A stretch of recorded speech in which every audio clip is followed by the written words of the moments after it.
अब बात श्रद्धा हत्याकांड की। क्या श्रद्धा की जान बच सकती थी? क्या आफताब की हैवानियत वाली साजिश नाकाम की जा सकती थी? ये सवाल अब श्रद्धा के पिता ने उठाए हैं। इन सवालों के साथ उन्होंने अपनी बेटी की जिंदगी के कुछ पन्नों को भी जग जाहिर किया है। इस रिपोर्ट में देखिए।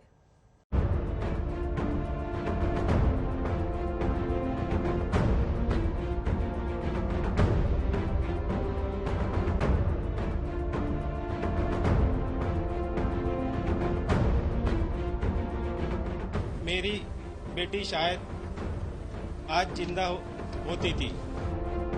श्रद्धा अब जिंदा नहीं है। आफताब ने उसके 35 टुकड़े कर दिए, बेरहमी की हदें पार कर दी, लाश के टुकड़े टुकड़े कर मेहरौली के जंगल में ठिकाने लगा दिया। श्रद्धा मर्डर केस में अब वो बातें सामने आ रही हैं जो अब तक राज हैं। श्रद्धा के पिता पहली बार सामने आए तो बताया कि बेटी से आखिरी मुलाकात में उनकी क्या क्या बातें हुई थी। श्रद्धा के पिता बता रहे हैं कि क्यों आफताब के लिए उसने छोड़ दिया घर वालों का साथ। विकास वालकर बता रहे हैं कि कैसे आफताब उनकी बेटी को टॉर्चर करता था। बेटी की बेरहमी से हत्या के बाद अब श्रद्धा के पिता बेबस हैं। वो दुख जता रहे हैं, गुस्सा कर रहे हैं, सवाल उठा रहे हैं और इंसाफ मांग रहे हैं। आफताब पूनावाला ने मेरी बेटी का जिस तरह से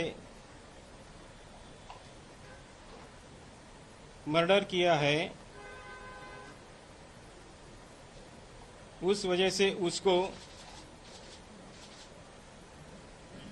जैसे मेरे बेटी का कत्ल हुआ है वैसे ही उसको भी शिक्षा होने की मैं अपेक्षा करता हूं।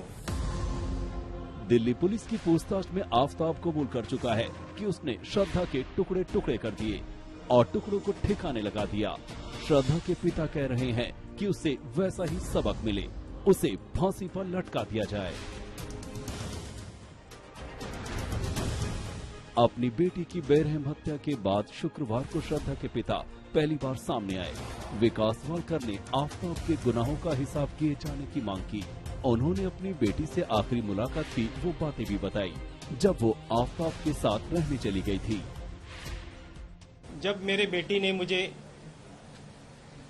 मेरे घर छोड़ने से पहले जो बोला था कि मैं अभी बालिग हो गई हूँ, तो मैं कुछ नहीं कर पाया उस तरफ।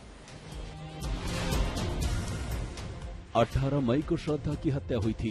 करीब महीने भर पहले ही देश को झकझोर देने वाले इस हत्याकांड का खुलासा हुआ। श्रद्धा के पिता विकास वालकर ने अब मुंबई पुलिस पर सवाल उठाए हैं। काश श्रद्धा की शिकायत पर मुंबई पुलिस ने समय पर एक्शन ले लिया होता। काश श्रद्धा की चिट्ठी मिलते ही पुलिस ने आफताब के खिलाफ कार्रवाई की होती। श्रद्धा की 2020 की वो चिट्ठी 2 हफ्ते पहले ही जग जाहिर हुई थी। मुंबई पुलिस से शिकायत में श्रद्धा ने साफ साफ लिखा था कि आफताब उसको मार पीटता है। अगर वक्त पर एक्शन नहीं लिया गया तो आफताब उसके टुकड़े टुकड़े कर देगा।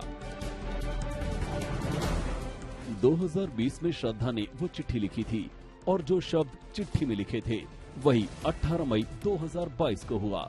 विकास वालकर का सवाल है कि बेटी की शिकायत पर आखिर मुंबई पुलिस क्यों सोई रही?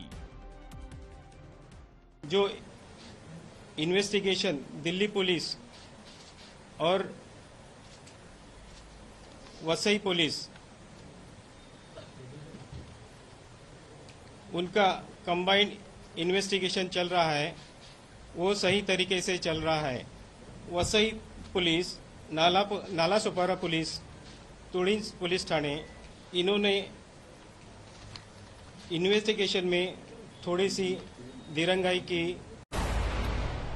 मुंबई पुलिस पर सुस्ती का आरोप लगाने वाले विकास वालकर को अब अपनी बेटी श्रद्धा की हर बात और मुलाकात याद आ रही है। वैसे रिश्तों के ताने बाने में श्रद्धा अपनी मां के ज्यादा करीब थी। विकास वालकर बताते हैं कि श्रद्धा से बहुत कम बातें होती थी। उनके मुताबिक जब भी उन्होंने श्रद्धा से बात करने की कोशिश की लेकिन वो जवाब नहीं देती थी।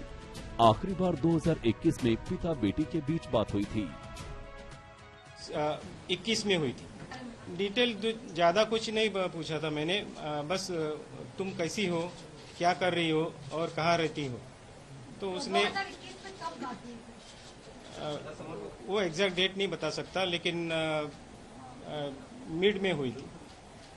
क्या जवाब क्या दिया था आपके सवालों के जवाब? बस वो बोली कि मैं ठीक हूँ और मैं बेंगलोर में रहती हूँ, और आप कैसे हो, उसका भाई कैसा है, यही सिर्फ पूछा उसने।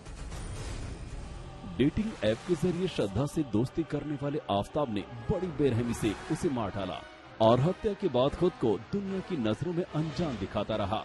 विकास वालकर के मुताबिक उन्होंने इसी साल 26 सितंबर को आफताब से बात की थी। पूछा था कि श्रद्धा कहाँ है, लेकिन आफताब ने चुप्पी साधे रखी। उससे एक बार बात हुई थी 26 सितंबर को। तब मैंने ये पूछा था कि मेरी बेटी कहाँ है, तुम्हारे साथ 2.5-3 साल से है, तो मुझे बताना चाहिए था अगर वो कहाँ छोड़ के गई है, तो वो क्यों नहीं बताया। तो उसने कहा कि मुझे मालूम नहीं है वो कहाँ छोड़ के गई है। तब मैंने उसको पूछा कि ये तो तुम्हारी जिम्मेदारी थी, अगर 3 साल से उसके तुम्हारे साथ रह रही है तो क्यों नहीं बताया गया। तो उसके ऊपर उसने कुछ जवाब नहीं दिया। आफताब तिहाड़ में बंद है। श्रद्धा के पिता इंसाफ की गुहार लगा रहे हैं। एक दिन पहले ही उन्होंने महाराष्ट्र के डिप्टी सीएम देवेंद्र फडणवीस से भी मुलाकात की और भरोसा जताया कि उनकी बेटी के कातिल का हर्ष भी वैसा ही होगा। उधर मुंबई पुलिस पर विकास वालकर के लापरवाही के आरोपों को लेकर महकमे के अधिकारियों ने रिपोर्ट मांग ली है। दिव्येश सिंह के साथ मुस्तफा शेख, मुंबई, आज तक।